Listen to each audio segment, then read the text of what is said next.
Okay, we're back in action for another episode of the Dope Stroke podcast show. It is just myself and Trotty this week. We believe that Chris Ryan is away getting his teeth done again.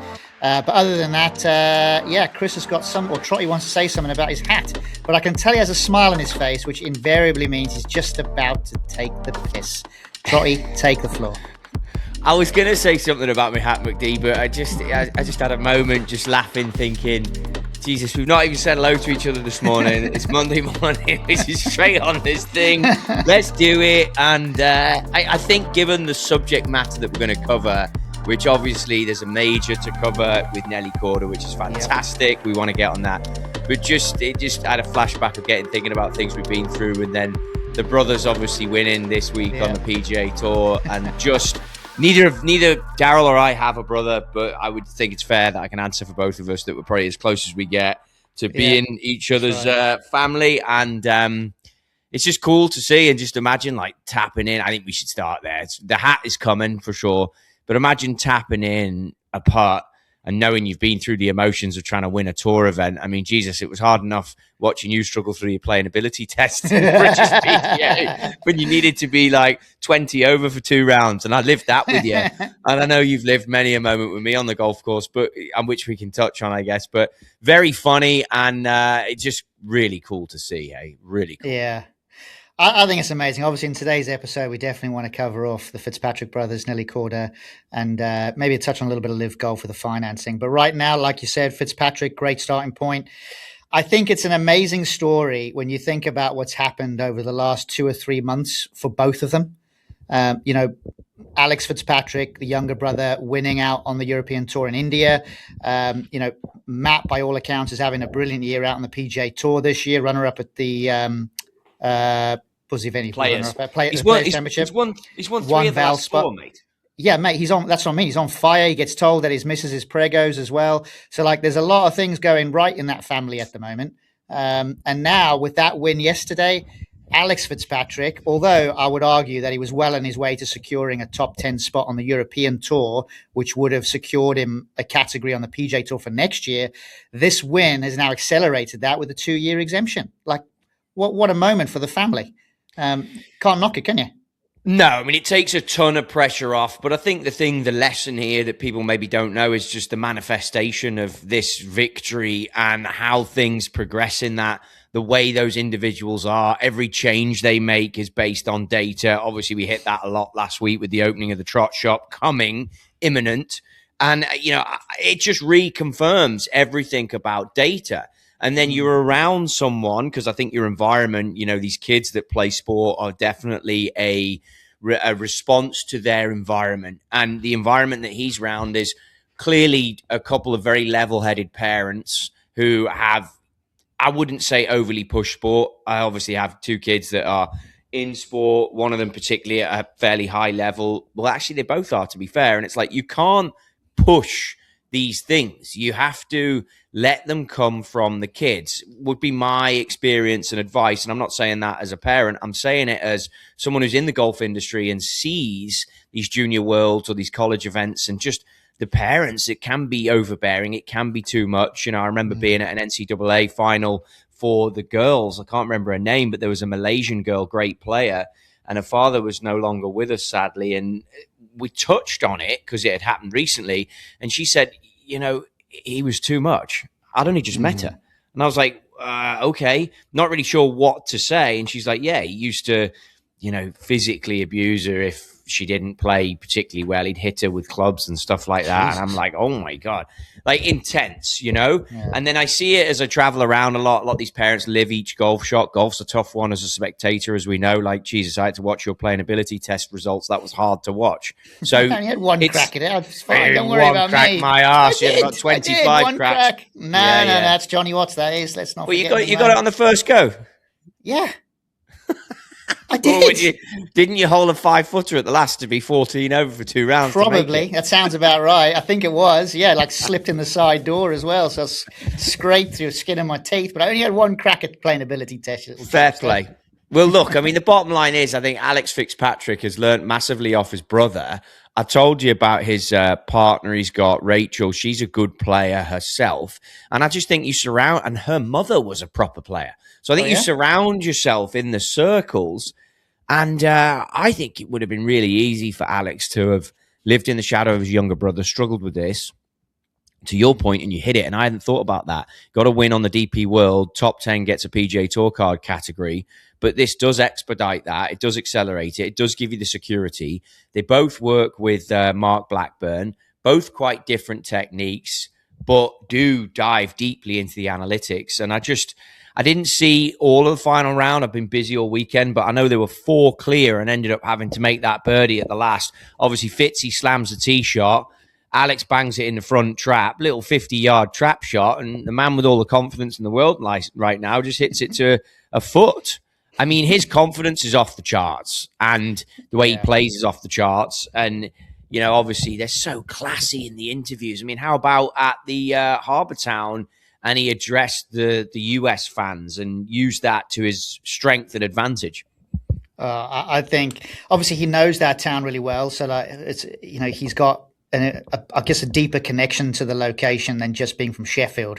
I think there's a lot more to the Fitzpatrick family than meets the eye publicly. But Matt, over the course of the last few months with the game that he's playing, he's putting a spotlight on his own game. I think he's putting a spotlight on his brother's game. And I think the pair of them are going to go on to be really successful. Now, there's a lot of, you know, watching Alex go from an amateur into the pro game, which obviously I see a little bit more of on this side of the pond based on where he grew up. You know, you see the scorecards, you see the game. I've walked a few holes, all of these kind of things. And I would say, and that's not me saying this actually, sorry, I'm recycling what other people are saying. But a lot of people think that Alex Fitzpatrick out of the two is probably the more natural player. And he, although it is into the analytics and the data, Matt is the one that's way more analytical than Alex. But I think what's interesting in both cases, they both rely on the data on how to actually plan around a golf. The planning is very much on point for both of them. How they play the game is very different, and you can see that with the way they swing the club. The way, you know, I think Alex is maybe slightly more aggressive by nature on the golf course, and it shows. But I think it's going to yield a lot of victories for the pair of them, hopefully on the PGA Tour over the next 5, 6, 7, 8, 9 years. I'm actually really pleased to see it, to be honest with you. I like Matt. I think he's a great guy. He's starting to no longer look like a 15-year-old boy. He's starting to look like a 25-year-old man, and he's knocking it out there. He's sending it for, you know, I think it's great. I just think it's good for the game. I'm happy. It's funny because I think it's how you frame a lot of things, and that's what seems really impressive to me about the Fitzpatrick crew is how they frame it. And I've just been tapping away on the keyboard here to have a look as to when this really started, because I think Fitzy has I think there's a bit of a chip on his shoulder, and he doesn't carry a chip, so that's maybe the wrong word, but I think there's a bit of concern on his shoulders about Ryder Cups. And obviously, he was 5 up against Bryson in that singles game and managed to get a half, which sounds daft, but Bryson went on an absolute heater. And I think you could stand there and be like, well, you know, that was crap, and he folded. He doesn't make that half point, and that's a major, major issue. And when you see your name on a singles team sheet and it's got Bryson next to it, let's face it, it's probably very intimidating. And when the guy stands there and hits it 350 over the corner at 1 at Bethpage Black, you're probably like, I've got a hell of a day coming up here. So I think that you know, it starts there, momentum builds, data's massive. I can't highlight that enough. And I do think that it's just huge. It's just credit to the boys. And yeah, Alex Fitzpatrick on the PGA Tour. I saw some of the European lads hung around. That really does show you, and we should touch on that a little bit about like the family that is the European Tour, because it's extended just beyond. You've got Dan on the bag for Fitzy. I don't know who caddies for Alex, but like English lad for Fitzy, good lad, had a good career out of caddying, stuck at it, 2 kids at home. You know, that can't be easy. You're away every week and you're out here looping. You don't know what's going to happen, how much money you're going to make every week. That's got to be tough. I mean, we could maybe get him on the podcast, to be fair. I'm sure I could hit him up and ask him. But it can't be easy. And he's stuck with it. He keeps guys very close. He's got the English coach in Blackburn. I'm not saying he's anti-working with other folks from other countries, but, he's obviously got a great relationship with McIlroy. You always see that at the Ryder Cup. But to see the European boys gather around them after they'd won was a great thing. And you could get on that and say, the guy that just missed out on the Ryder Cup, his name's eluding me right now, just missed out, European. Matt Wallace? Yeah. He was there. Yeah. Classy. I know Matt Wallace has a bit of a, I don't know if he's got a funny reputation or, obviously I'm like, the name slipping me there, but I know Matt, and it's like, always been a diamond with me. And what a freaking classy situation to hang around and be hugging the boys and be like, this is going to be great. You got this crew of Euros that are getting over here, and it's a new breed. And I think Fitzy, to be fair, of those DP World guys, that he is iconic. He's won a major. I mean, we established on this podcast he's better than Paul Casey. But I mean, the bottom line is like, you got to stand there and say he's leading like that crew, Yeah.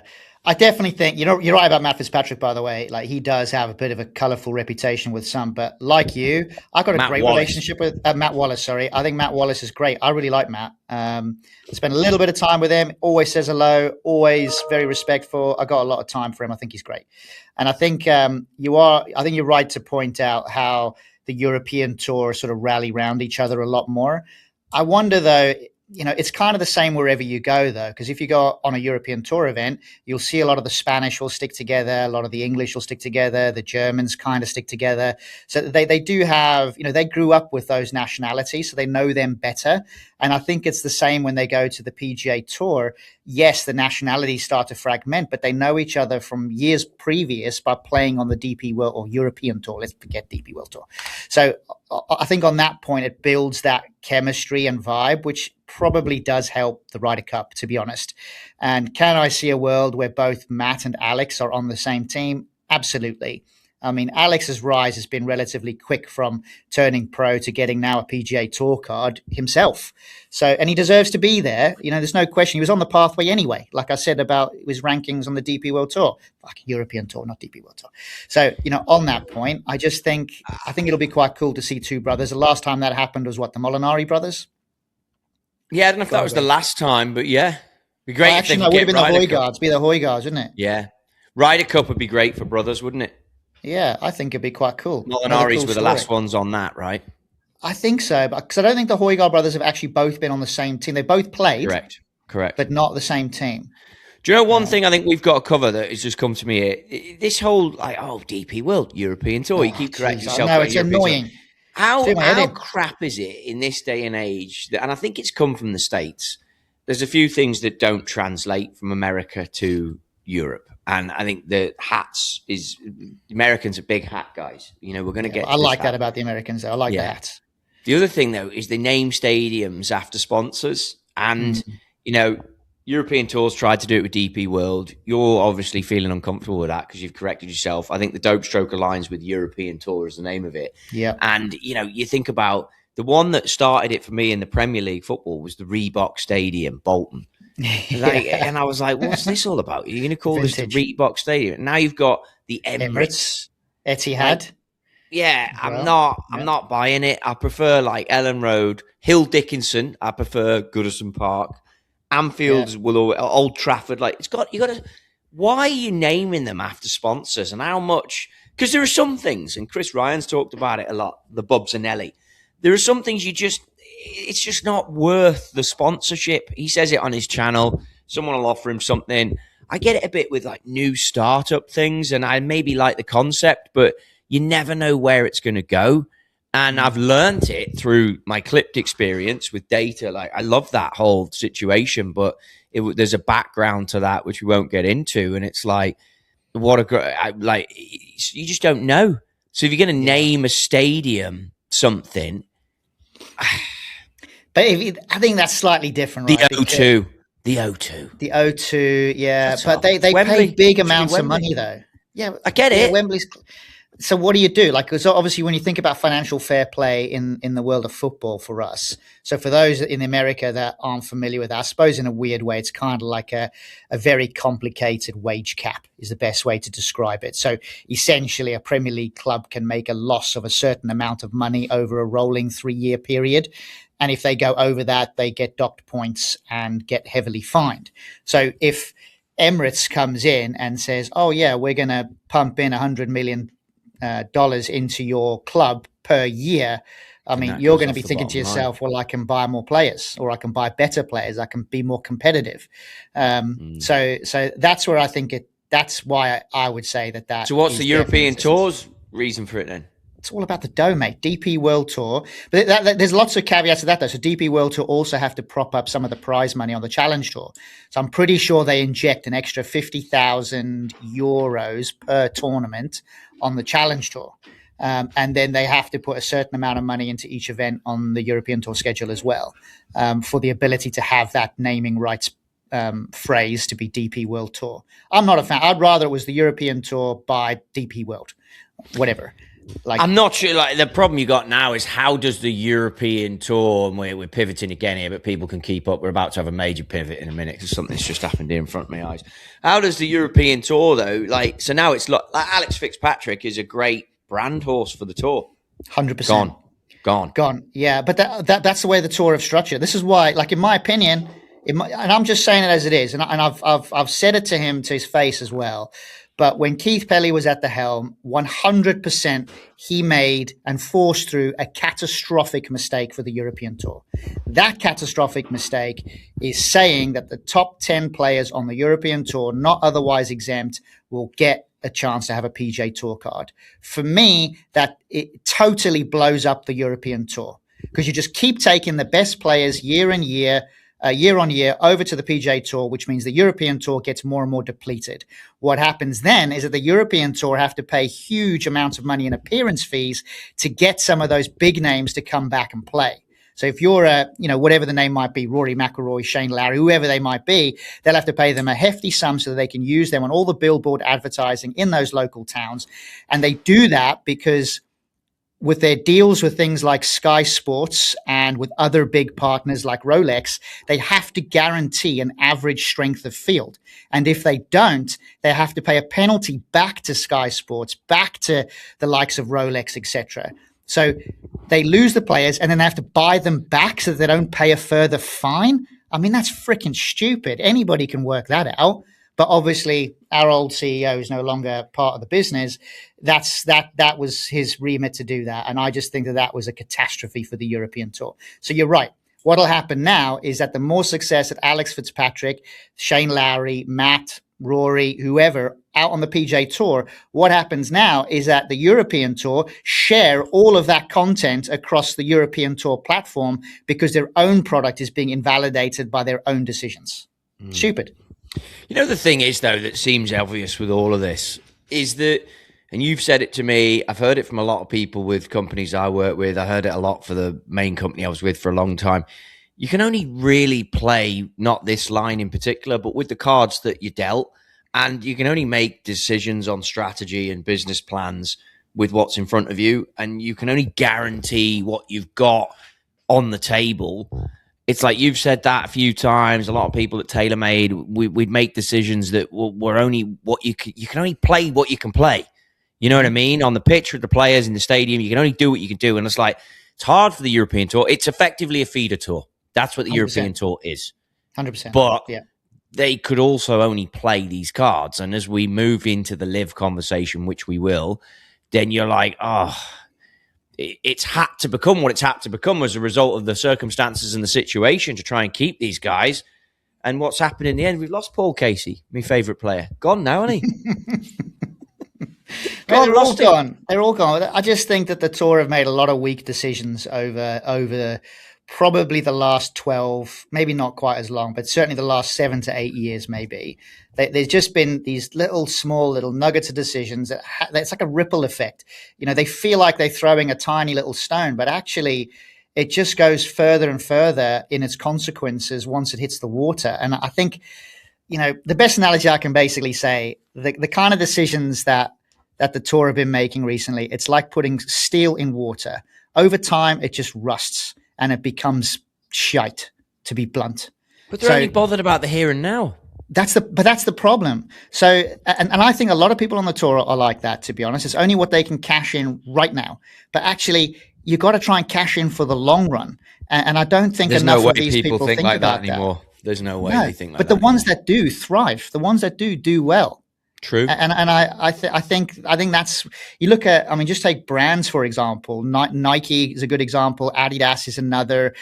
You think about a lot of these household brands like BMW, all of these companies invest heavily in the brand marketing, brand positioning, because they thinking about the long term. At the end of the day, where these guys get lost is that they don't realize they're just custodians of the hierarchy of the game. They're not owners. They shouldn't be just taking. Or the way that they're incentivized, but they all want to get theirs. That's the problem. Yeah, but but the problem is in the structure, right? They bonus on all of the wrong things. It's like you look at Jeff Bezos. His big thing is he says, "Yeah, I'm a billionaire, but you know what? I'd actually rather be measured as someone based on how many other millionaires I've actually made." I think that's a pretty good scoreline. I'd like to see that, and I think a lot of these guys that are running the tours, it's all for self-gain. And you've got to think, yes, you can help yourself if you actually help the tour first. Think bigger than just yourself. And my experience, man, I think a lot of people think too small anyway. And it's very noble, but I don't think people are doing that in those jobs. I think they're looking at the paycheck and they're just like off they go, and that's why they end up in those roles. And some of them are great, some of them are not. And it's like that's why the yesteryear was so amazing, that you'd look at the likes of Seve, and he was doing it for the right reasons. And I think I even spotted early on with my golf that early on I think I was doing it because I thought I could make a lot of money playing golf, and then realized that I didn't really love. I do love the game, but it's like the process of playing tournament golf can't be about trying to make money. If it is, you won't make it as a professional golfer. You've almost got to treat it like you got to be like a ski instructor, right? It's a lifestyle. You got to treat playing golf as a lifestyle. The byproduct is loads of cash. It's not the end game. The cash just happens to be there when you perform. And that's Dom Griffiths' brother, the guy that worked for Ping, Simon Griffiths, the guy that got in the major that Keimer won at Pinehurst, the fella that was rooming with Kelly Brook. I'm sure I've told the Kelly Brook story of this guy, played the Asian tour, came back to East London or West London, or West London it would have been, and he was roommates with Kelly Brook. Kelly Brook was a like model in the UK. She's a pretty famous influencer now, I would assume. She was dating that Jason Statham off the movies, and this fella would like rent a box room in her flat and just would be cruising around with Kelly Brook living in the house, cruising around like, I don't know what was going on, but I mean, he was just on the road. I think his biggest win was like something in Asia, and this bloke ended up missing the tour, every tour pretty much by a shot at one point in his career. Finally gets to the seniors tour, misses that by a bloody shot as well. But I mean, that's a guy that's the ski life instructor, like gave his life to the game. And that's like a tough realization.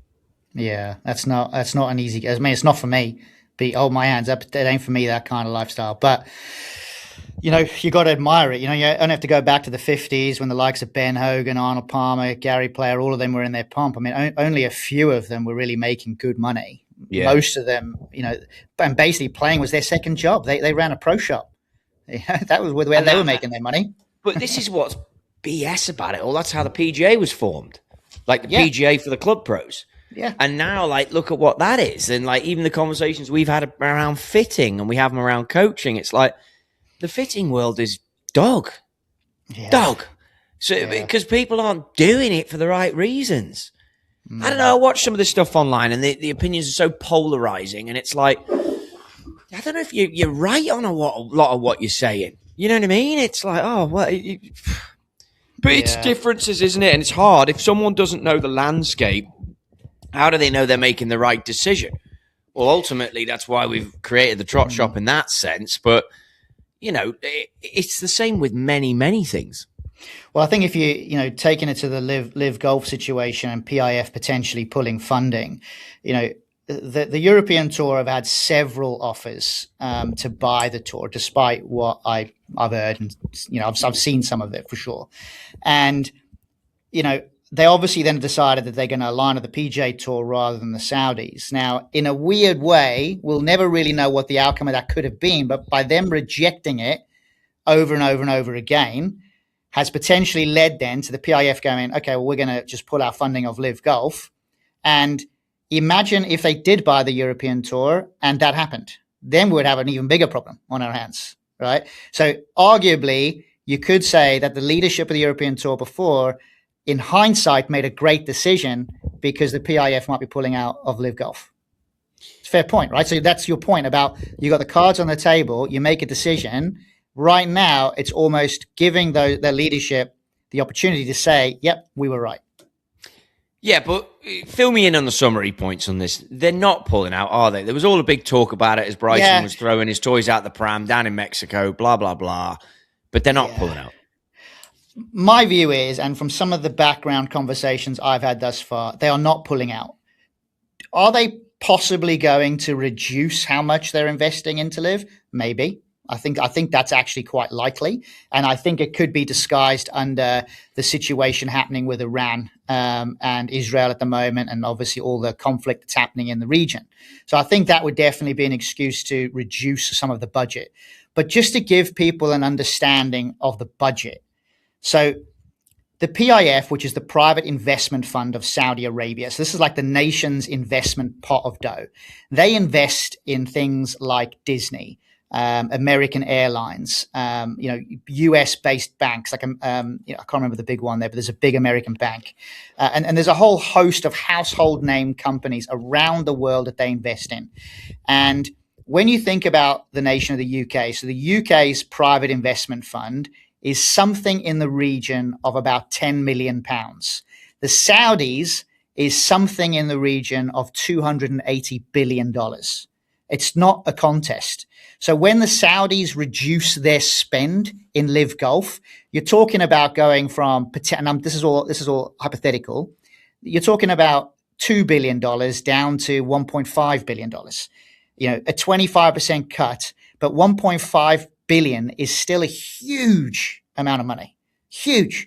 And let's also not forget, Live Golf, they are making some of their own money, not enough to sustain a $25 million prize fund week on week, but they apparently turned over 200 million last year.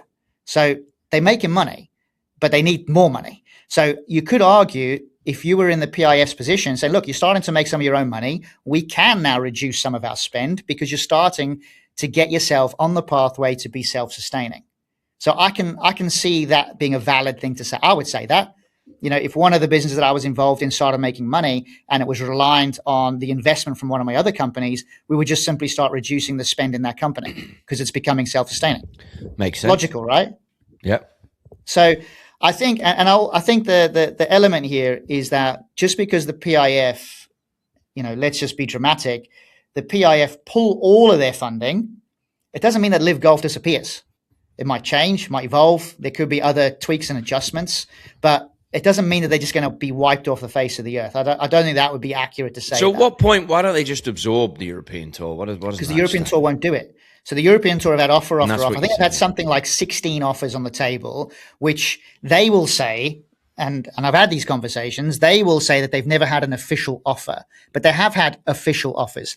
Now, what their definition of an official offer looks like, I'm not sure, but they've had it in writing, they've had it emailed to them, they've had it posted to them, they've had it in all sorts of ways to be positioned to them, and it's never got far enough where the leadership of the tour have presented this back to the tour players in order for the tour players to decide, because it is a tour, it's a players tour. And the way that the PGA Tour were able to muscle in was not by investing in the actual European Tour. It was actually by investing in European Tour Productions, which is the broadcast arm and the broadcast company of the tour. So that was how they were able to start to strong arm the European Tour. So there's a lot of like skullduggery, and there's a little bit of like movement here and there in all these different places to make sure that the European Tour is strongly aligned with the PGA Tour. That's what happened, because that's what Keith Pelly wanted. That's what he wanted at the time. And I remember him saying to me, I think I've said this on the podcast before, he said, the thing is, Darryl, everybody wants to be on the PGA Tour. And I had to challenge him and say, well, mate, I grew up in South Africa. And let me tell you, I'd never seen a PGA Tour event arrive in South Africa before. But I tell you, we used to go to the European Tour events, and all of my buddies wanted to play on the European Tour. That's what we wanted to do. And somewhere along the lines that sort of changed. Obviously, the more commercially successful the PGA Tour became, the more attractive that becomes, and I understand that. But all the more reason to become a better European product rather than just get yourself absorbed to the PGA Tour and become a feeder tour yourself. Yeah. No, I hear you. But you're coming at it from a different point of view, where someone who's got passion about it, cares about it, and these guys are just in it with the cards that are in front of them and on the table, like I say. Yeah, it pisses me off, to be honest. But it is what it is. And like you said, we can only play with the cards that we got. So they've had their cards. They've chosen to, have maybe another card up their sleeve, whatever they choose to do. I just think it's always important to have integrity in everything that you do. I would much rather make less money over the lifetime of my career, but know that I've done everything for the right reasons with the right people than actually be an extra few million quid off, which will be irrelevant anyway when you're 80, and stuff everything up. I don't want to do that. As Lloyd chops up the tease reels for the dope stroke this week, do you think any of that rant gets you like? Does it hit? Is it something that works? I don't know, mate, but I get really riled about it, to be honest with you, because it's so freaking obvious. So, yeah, you can clip up what you want. You can be as brutal as you want out there. If we start to get some kickback from the public, do you know what? I know that I can sleep well at night. That's where I sit. Have you seen the numbers on those reels when I come out with a legendary rant? Oh, yeah, I like the legendary rants. You keep them going, mate. Do you want to have a rant? Should we have a rant with you? I just want to hit that. I want to bring it back now to the room here. And obviously the rant from last week, the hat that I had on, which was a hat that I created as a prototype with a logo that I haven't released yet. I use it just for the odd thing here and there, but I've got plans for it. Like, it was getting a bit like people were into it, mate. People were like that and digging that hat. And I'm like, I'm not selling this hat. And they're like, well, I'm picking down what you're putting up. I'm picking up what you're putting down, is what they were saying. I was like, yeah, well, that ain't available. But that brings me to this little bad boy, because this is my mate, Bo Hostler, plays on the What does it say in the middle? Barista. Oh, nice. I like it. Barista. See what he's done there? Yeah, I like it. Anyway, basically, Bo's gone out, started this mobile coffee deal, and he sent me some coffee the other day, and I woke up this morning to try and hunt out coffee and was like, oh, we've got this. In typical household, we got this horrific Christmas blend in from about 8 Christmases ago. That's like your emergency blend if you're struggling. So I end up with the emergency blend because I can't find any decent coffee. And then I staggered across a box that I have opened, and there's some of Bo's coffee in there. So I was like, right, I'm sticking on Bo's hat just for that. And then obviously at that point, I'd already ordered the takeout, which another thing America's great for. America's great for hats, and it's great for the efficiency of takeouts. Like in England. Yeah. You could order a takeout and you might never get it. It's like a take maybe out. It's like a pothole. Might be filled in, might never be filled in. That's what it's like in the UK. And that's the problem. So, we've revealed a few problems here this week. We've got the DP World Tour should be called the European Tour. The Reebok Stadium has no right to be called the Reebok Stadium. I don't like the O2 or the Emirates, but, you've explained that one, so I can live with it a bit more. The coffee situation and the pickup in the UK, that's terrible. The takeout is not a takeout. It's not a takeout. And I'm going to have another little rant for you as well, actually, Trotty, while I'm on rant phase today. But basically, last week, I called my wife while I was in an absolute rage. And I said, right, that's it. Box everything up. Don't worry about doing over the bathroom, which we're just about to do over. We're going to emigrate to America. She's like, what's your problem? What's your problem? I said, I am pissed off with the roadworks, the potholes. I can't get anywhere. So just to give you the landscape here, Trotmeister, my house is 8 minutes from the office. And on Friday morning, it took me 1 hour and 5 minutes to get here. Jesus. Pathetic. So that I was honestly, abandoned my car in the middle of the road by the time I was like at least more or less a certain distance away from the house. But I could have walked an e-bike at that. Why don't you get an e-bike? I've got a bike. It'll take me 15 minutes. So I'm going to whip that out on Friday and give it a test run just to see if I can bypass some traffic issues that we have. Honestly, I was so pissed off last week. I can't tell you. I'd have left it. I'm like, I'm not doing this. Oh, mate, honestly, the rage. I had the remaining 7 follicles I had in my forehead just fell out like instantly. You're losing your eyebrow hair. Chest hair was going. I mean, Jesus, it was all. Oh, it was horrific. It was horrific. It was a bad Friday. So coffee, we're talking about coffee there. That's rubbish. Roadworks, that's another emotional. I genuinely think there's more roadworks in the UK than there are mosquitoes across the whole of Africa. That's how many potholes I think there are in the UK. Just do one, do it great, and then move on to the next one. You don't have to do 10 at the same time. You know? I passed a fella on Instagram a while back. Maybe it came from the algorithm reacting to your rant. And he would go out in the streets and he would take like potting soil and he would plant flowers in the potholes. Really? So that people would realize that they can't drive through the potholes and they'd have to drive around them with the flowers. And guys were like shouting at him, cheering him on and stuff because they all knew the frustrations that they were going through. It was funny. You should do that. I should. We should make little greens maybe and put little pin flags on them.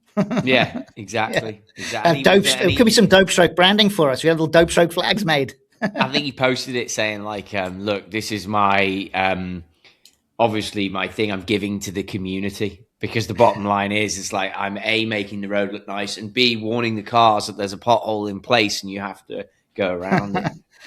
It reminds me of Rod Stewart. I think he got into a bit of heat for this though, because he started fixing some potholes outside of his house, Rod Stewart. And I think the council came and gave him a fine or gave him a telling off for, basically filling in a few holes.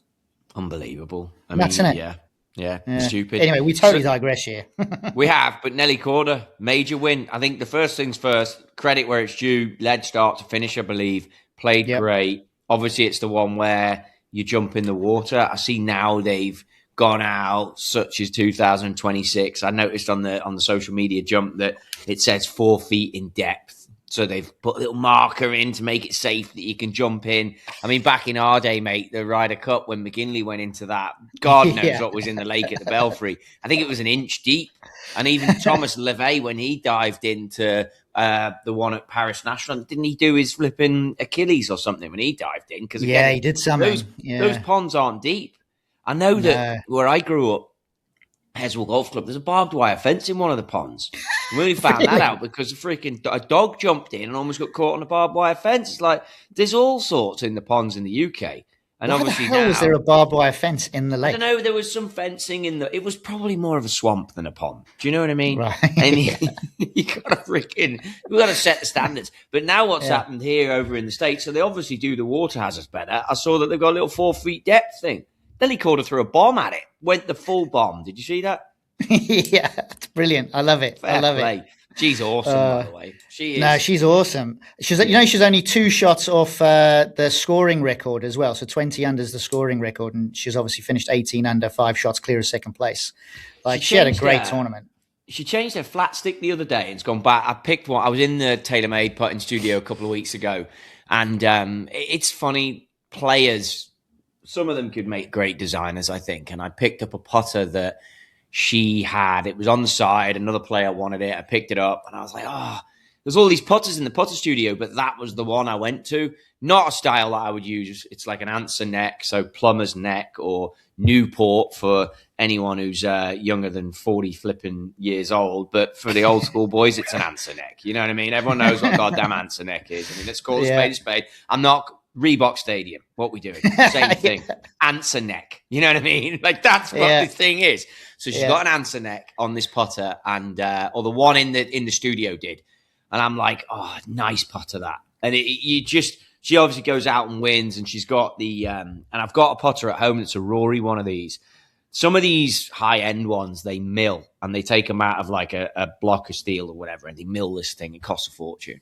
And Rory has. So does that mean, just interrupt there, does that mean there's no insert on her putter? It's a flat. No, they have the insert, but it's much like your dad would have done. It's like tooling that puts this thing like, ant's pube of a mill to get the insert to sit in, and then the insert will be milled. It's exactly the same as like the best tooling you can get. And there's not very many of them made ever over the period of time. And Rory had one that's ended up in my house, and the insert just feels very premium, softer feel than others. They always sit so square, but these things are very expensive. And obviously the Rory one has raws on the bottom in like Irish green. I used it once. I think I lost about 6 strokes on the putting green that round. And the reason I think is because, you know, the golfing gods, you're going out and using a putter that is made with a lot of care and attention and money for one of the best players in the world. And if you were going to take that putter, then I don't know. I just think you're a bit of a fraud. I didn't take it, by the way. It was given to me because he rejected it, didn't want it. I got it. I was like, I'll have a go with that.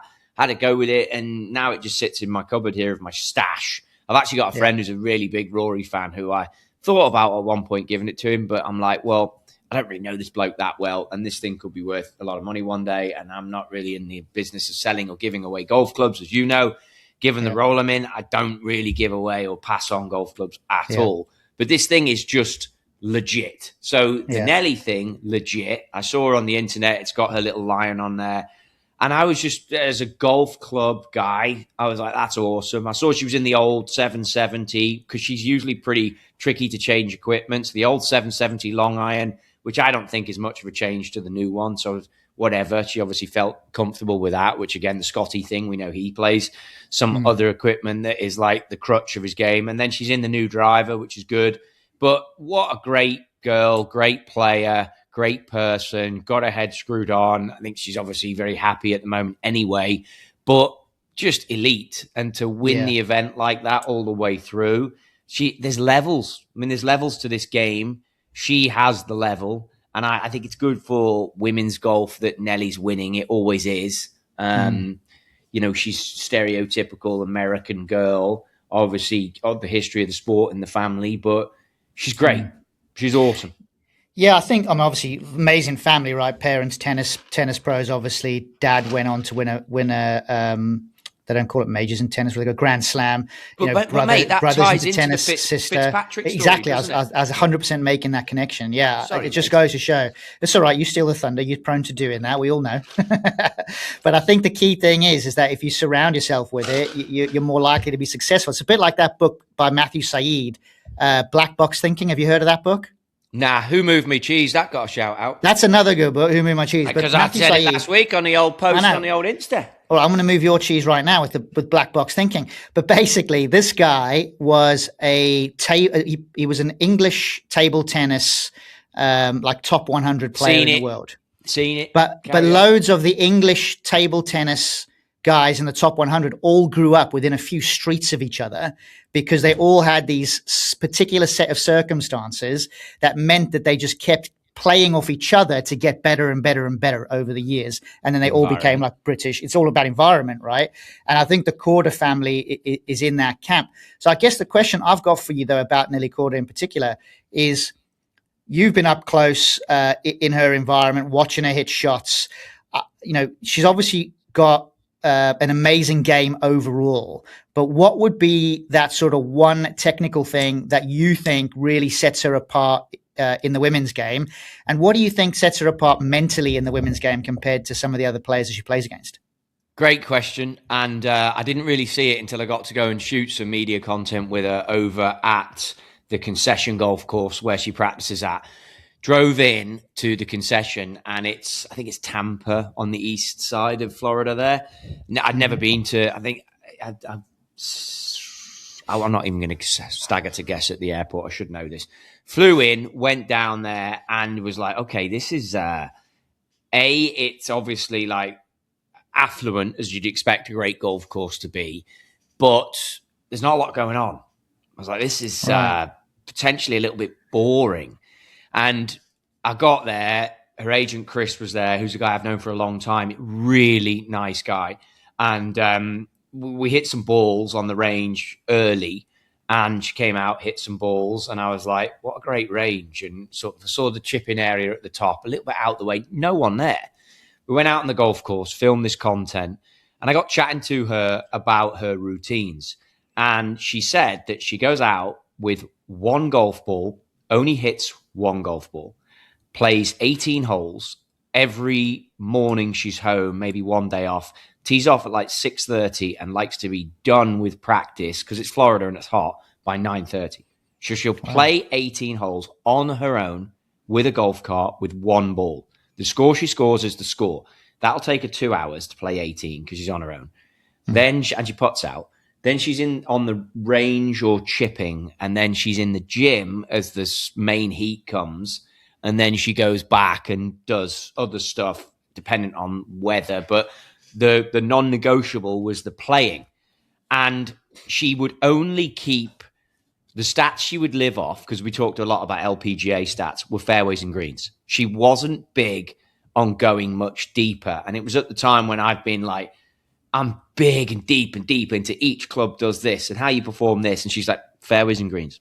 Like, fairways and greens are what you need to be successful. I was like, okay. Then she had a note that was sewn into her scorecard holder, which I know is a little bit of an old school thing now, because we all play, and it's like, if you play at a golf club, yeah, it's pencil and whatever, but it's a tournament thing, really, to have the scorecard holder. Most of us now as amateurs either shove it on the steering wheel or you might have it in your golf bag, but a scorecard, but it had reminders as to, and there was a expletive in there. So she's like, oh, don't repeat that. But it was a note to herself that had come from her coach, and it was explaining that the golf ball doesn't care who you are. And it was said in a slightly more, dramatic way that we can all imagine, using a bit of creative license. And she's obviously so great that she's like, it's classy. She's like, oh yeah, don't repeat that. And I was like, no, I won't. But I was like, okay, that's a direct on that. Then she uses Jamie Mulligan, the coach here from Long Beach up the road, who I've had the honor of spending a little bit of time around. And he coaches guys like, he's been around Fred Couples a lot, Patrick Cantlay. He's got an interesting exterior to him, which again, I think as a European, you're like, oh, that's a bit like, there's a personality there. You're not really sure how to take it. But the more you get to know him, he wants people to do well. He wants people to improve. And that's his peers as golf coaches and his players. And he's all about, if you're pushing to be better, he'll help you. And I've spoken at a couple of seminars that I didn't realize how connected he was with the SoCal PGA. And he's a big player around here and that. And I was like, wow, what a nice bloke. Turns out that Chris Harmon, who helps us with our business, is he knows him pretty well. And Chris doesn't work with guys he doesn't like. So I'm like, oh, that adds a lot. So he works with Nelly. So the point I'm trying to get to, and then her father turned up for lunch. So he had lunch with us. She ate disciplined food, which you'd expect, like limited the portion, limited the quantities, and literally was very polite about it, but was like, I am going. Like, I've done my time. We've had lunch. I'm going because I have to get on with this, and this in the rest of my day, and it needs to happen now. And I was like, wow, this girl, has learned that from her dad. We spoke a bit about tennis rackets and golf clubs and how the father had given her some ideas about the way he likes a tennis racket set up and overall weight versus dead weight. So balance point versus overall weight. And the dad had some ideas about tennis rackets that had gone into her golf game, about how clubs should feel. I thought that was interesting, almost to the point where, you're going to have engineers in this tennis space and this golf space, but the player overrules it. And again, that's something with golf equipment that I love. Like, if a player overrules a situation, I got a lot of time for that. And she's prepared to do that. She's one of the only players that her wedges, mate, are like 66, 67 degree lie angle, which means it's 3 degrees upright, her wedges. And that helps. Right? Yeah, but she plays in Florida on that weird grainy grass, which we should probably do a trip to Florida so that you can truly see. Like, maybe we should do something where we go to, the place, it'll come back to me, where we go there, but we should all do that, get the guys together, go play it. And it's tough to chip, tough to play, a lot of mosquitoes, obviously, if you get the wrong time of year. It's hot. But the conditions and the wedges, and she showed me some chip shots when we were doing the content, and it made sense that she's like that. Then she talks about shot shape and only hitting the draw, so everything's really upright. And then that obviously swings back in. Now I've gone further with Scott Fawcett and Decade into what he likes to see. And then it's funny because Tiger always sort of takes the piss out of her at the photo shoot going, oh, hit us a fade, Nelly, hit us a fade. And she's just like, no chance. Because she knows she's not fading it. She's own stream song is where we need to go. She's not fading it. She's just hitting the one golf shot. So I think when it all boils down to it, and I had some conversations about her personal life and how she does that and how she manages that and her friends and what, and it's it's a tough existence. She's a tour pro living in a place that is set up to just focus on what she does, and she's committed to a task. And I think that there is a lot that goes into that. And for someone who's obviously got such a huge personality like she does have, she's private, but she's loyal, and she's everything you would want in she's brilliant. I can't say one negative thing about her because she's amazing. And every time I'm with her, she makes you feel part of what she's got going on for those moments that you're with her. But it's everything from the agent to the caddy to the dad to people around her. If you're in the circle, you're very close, and she makes sure you know it. And she works a lot with Ryan Resser, who is a guy from TaylorMade, who's a diamond of a guy. Looks after now a lot of the LPGA players, a lot of the junior stuff and the development stuff. He was around when Morikawa came through, when Wolfie came through. He's such a nice guy. And she's still, like, to this day, I see her at the photo shoot. You get given these new golf clubs. She might have tested them for a week before. You know, I'll add a bit of input, but I was never her main equipment person. And I'm like, I think this, and this. And she'll still just look at Ryan and be like, can you just give me the sort of green light that this is the right way for me to go and test? And I think that was a long answer, but in answer to your question, I think it's consistency. It's the same voices. It's having the same routine and living what for an athlete is a very regimented, to some people, boring life. And if you don't have the luxury that I've had, or the privilege of seeing how these people do this, you really sort of can't understand it. But it's not easy. She is 1,000% committed to what she's doing, and it's amazing. So I guess as a follow-up question, you know, there's clearly a lot of good players coming to the ranks. You know, Lottie Woad recently turning pro. She finished tied 7th as well. You know, Charlie Hull, obviously we talk a lot about her being based out here in England. There's so many good players now on the LPGA Tour, and have been for a number of years. When you look at Nelly Korda, I think she's 27. This is her 3rd major now. How far do you think she can go? Like, I'm thinking Annika Sorensen with 10 majors. Are we talking someone that might compete for that title? I think she absolutely can. I think that like, listen to what I've just explained. It's a hard life because it's so regimented. Obviously, she's recently, I don't know her personal life, none of my business, but I think she's recently engaged. That's right. Where does that go when anyone goes through that, male or female? We talked about it earlier. Fitzy's missus is pregnant. That's awesome. But Fitz ain't having the baby. You know, it's Roy Keane, isn't it, that talks about the football player who had the time off, and he's like, is he having the baby? Fitz ain't having the baby. So Fitz can still play. You know, if Nelly goes through those family great experiences, all of a sudden we've got to take the 9 months. You could play for some of it, I guess, but you've got to take the time out for that in the next 10-year gap. She's only 27, you're telling me. So, you know, she could certainly do this up until she can do it as long as she wants to do it. She's that good. Like Sorenstam's done it, but Sorenstam took time away from the game in order to be with the kids. And as a result, now she's a very publicly close relationship with those children of hers, which you can't replace that. And when all is said and done, you're going to stand there and be like, Nelly Korda, great player, but I'm sure it means just as much for her to be a great parent and a great wife and have a great life. And to maintain this level with the constant youth coming through is tough, which is why I think that, you know, you've had the toll that has publicly come out on Tiger. It's evident, you know, the relationship at home fell apart in the end.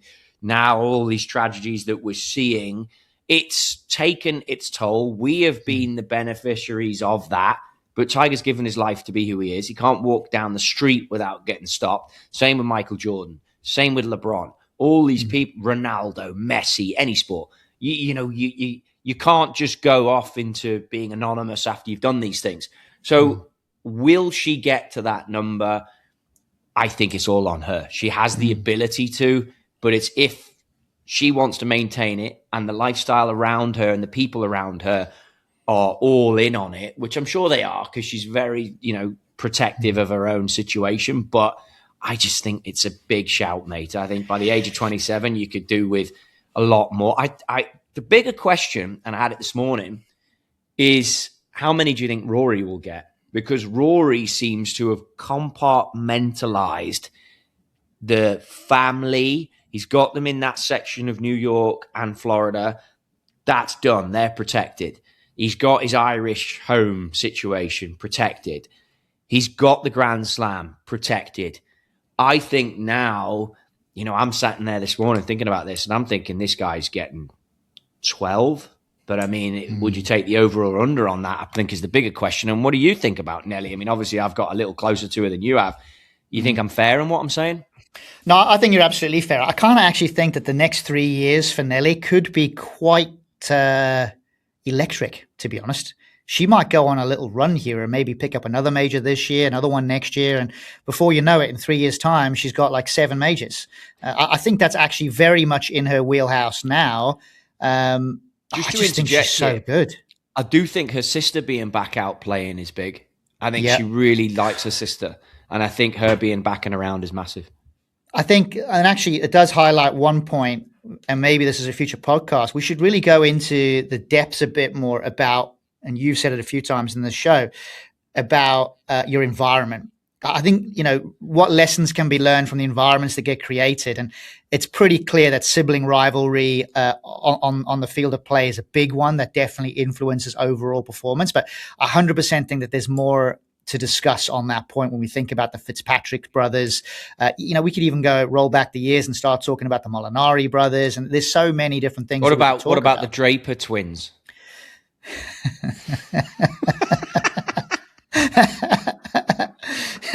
Why do you tell that story? No, you're right though, Daryl. Like sibling rivalry is a big thing. I tell you, those fishing trips, they are electric, aren't they? I mean, there is so much going on in the fishing trips. You just can't believe it. Those Draper twins, hell of a pair of boys, those guys. They were, yeah. Anyway, talking about environments, unusual ones.